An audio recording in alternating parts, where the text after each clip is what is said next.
See, this is the life that I live, and I want more for my kids, cause they can't grow up like this. I'm sick of the struggle, it's hard, so I hustle. And no one to lean on, it's hard for me to be strong. Still I strive and keep on, keeping on. The angels will come for you. Riddle me visit, for sense will be missed, and I'm history's myth. Pencil the script again, press the win, this is forensics. It will end, shit, it's been one hectic visit. No love allowed, bucking clouds waiting for lightning.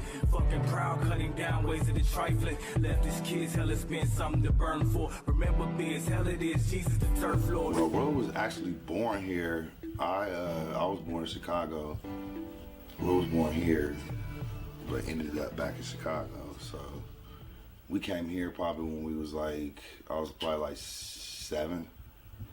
Ro was probably like 5 when we came to Columbus, and we was like kind of back and forth up until high school. Then I went back down there and got in some trouble. And then Ro was down here, he was doing his thing, and then that's when I got locked up, and then got out, and then we all clicked up, and that's how it was from in there. Cap, us, everybody. When I first met Ru, we just blended right on the scene, you know? What you know it was just, what you know about he had a certain trustworthiness about him automatically, you feel me? It was just, you know, he was automatically family. It was just like, to me, it felt like he was there before me. Even though I might have been there before him, you feel me? But that's just what it was, you feel me? So he was welcome in my home. He was at my grandmother's house with my brother, you feel me? It was all good, family, you feel me? So he was something special. He was different. You could tell. I don't know, man. Ru was just, he was just different. He thought different than everybody. Yeah, I mean, there wasn't nothing threatening about him. He was just, I mean, he was just different. Like, he'll pop up at the door. I remember one night he popped up back at Maywood, just knocked on the door early in the morning. Like 2, 3 in the morning, he knocked on the door. You know, he turned the porch light on, you open the door, and he just stand there, smoking a cigarette, he don't say shit. Yeah, man, come on in, Ru. Come on, man. Yep, he come in, go downstairs. But his music, man, his music was where he, you know what I mean? That's where he was at. He was, I don't know, he was like he been here before. He had like an old soul. You know, we was tight though. 2 peas in the pot, you know, we came up together. I got 4 siblings, but 2 of them was here. Me and he was in Chicago, so we was like always more close. But he was always like, you know, I don't know, like he'll give you his last dollar, his shirt off his back if he ain't got it. You know, that's the type of cat that he was. Never judged nobody, never really had beef with nobody. You know, just a real trustworthy dude. So it's a shame, you know, what happened to him in all the circumstances, but I'm still trying to understand it and figure it out. You know, he kind of policed himself around me. He never really, like, he would get quiet, sit in the corner, you know what I mean? He'd get up, walk around, whatever he needed to do, but, you know, we just left him alone. That was Ru. It was Ru, man. Why is it the ones that all have loved to go to Parliament losing it? Not that I'm looking so. It's frigid tongue, the shit you sold. How in the is it the old win? Why even Yeah, he was something special. When that music came on, oh, he was like a different dude, man. It was like Jaron Thomas, and then there was, you know what I mean, Rasu, because they were 2 different people. I mean, I love both of them equally, man, but they was 2 different people. Well, Jaron was the thinker, you know what I mean? Jaron was the quiet, the observer, you know what I mean? Jaron Thomas studied everything. Jaron Thomas picked up on everything, you know what I mean? And then I like to think he just kind of packaged it and you know, sorted through it, packaged it, and then he gave it to Rasu. And then Rasu gave it to you. You know what I mean? He gave you the business. Say this before death ensues, hoping we make it. Stay all on earth, Father God, quest that we lose here. You hear my thoughts, shit, I'm off, this is the hexing. May we be released, urge the curse, ain't to be yet big. So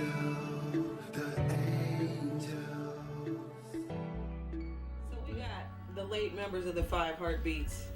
It just slide in the stage left over here, Baby Phil and Miss Heather. So I remember one time we were all in that same Osceola studio. We took a break. I want to say everybody left, and I was like, let me start this song. And I'm thinking I'm rocking and I'm doing something sweet. I'm about to do a whole song in the studio for once. And I do my verse and go to the bathroom and come back, and Rue has finished the whole song. And ended up like having to cut verses because they came in and wanted to do verses as well. So it wasn't my song anymore. That happened a lot too. You guys are awesome. I do remember the first time I met Rue. He was Jaron when I first met him. He came over my little sister Cassie's house because I was the hair braider. That's what I did. I braided everybody's hair up. And she was like, this little boy can rap. I'm like, yeah, whatever. He came over, and at that time, he was really young. He had super blonde hair. It was super blonde, and it was super, super thick and long. That's how I remember I was braiding it. So during that, he just started freestyling and rapping. And at that time, people still had cassette tapes. So he ended up handing me the tape, and I was like, I'm gonna pass it to my brother, and we ended up giving it to him, and kind of like everybody kind of linked up, and he was part of Seven Sign from the beginning when it was born. Behold, out of the smoke it and rose. Opium pros that he explode, you know. Rip vanity goes and go again. And ripping and flowing the bricks, finna get past the rich. Whether it's splitting the coast or having the brick, bitch should have been past the pits. It was so hard to rap after Rue, man. It was. It was so hard to rap before him, just knowing he about to be on that song. you better come with it. Cause like, I sat around many sessions and wrote stuff and wanted to go, and I'm like, nah.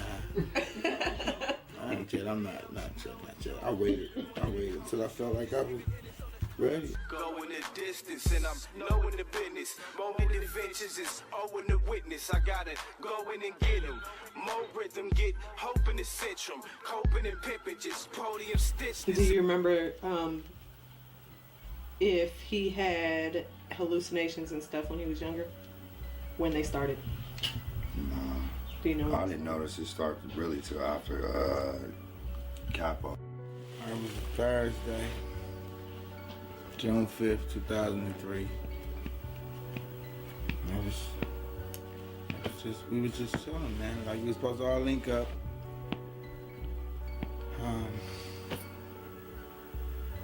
That was an everyday thing. Yeah, that's what we did every day. But for some reason, like this day, Adrian wasn't answering his phone. You know, called him a lot of times. So I went to the house, knocked, and nobody answered. So I left, went to the tattoo shop. It's crazy. When I got to the tattoo shop, Rue was sitting in the corner, drinking a bottle of hen, just different than any time before. And I don't know, something just told me to go back to Adrian's house. So I went back to Adrian's house, you know, and only us knew that the back door was open all the time, so I went to go check the back door and it was wide open. Rue seen him first. And, I walked in, you know, found Adrian dead on the floor.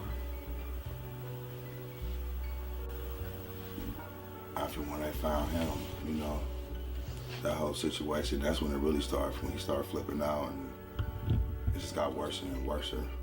But before then, I could never remember, you know. You said something about him seeing Cap in the house a couple months later. Oh yeah, he kept saying he was having visions of seeing Cap, and he just was saying all these crazy things, you know, and I knew it was his condition or whatever. So I just sat there and let him vent and, you know, let him know it was all right and all that, but it just, I don't know, it was just getting worse. Medicine wasn't working, you know, so I don't know. Like it wasn't consistently bad, but it was just like he'll have his episodes, you know, every once in a while, and his episodes progress, put it like that. Because you couldn't tell it was really that something was wrong with him because he was so quiet until he did have an episode. Then you was staring at you. Yeah. And he'll look totally different, like a different person. That's how you'll know he'll be going through one of his mental. Staring through you. Yeah. Like he sees something that you don't see. You know? But yeah, that's what's up with that. Feeling my way through the maze, lost still hurting, feeling the pain. Ever since the nigga entered, I've been fixed with the blaze. Look at me now, mind gone, crookery found. Ever since my nigga Capo passed, the jukes was renowned. Now I'm seeing fucking bodies and it got me in circles. I was busy feeling jiggy with the posse on purple. About the third fucking year, I thought I'd die as a witness. Looking forward to my death, but I'm losing my senses. But I'm glad that I finally realized I was tripping. All my hustling motherfuckers had to deal with a sentence. So until we meet again, I'll be Timberland booted. Give me pain till I die. DMX for the crewing. Long as all my niggas make it, I'll be thankful to you. Lord my God, whom my praises are due. I gotta make it as root.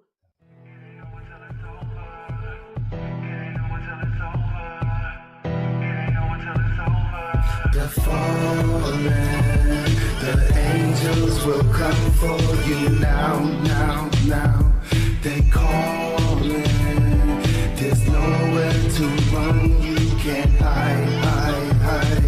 The angel, the fallen, the angels will come for you now, now.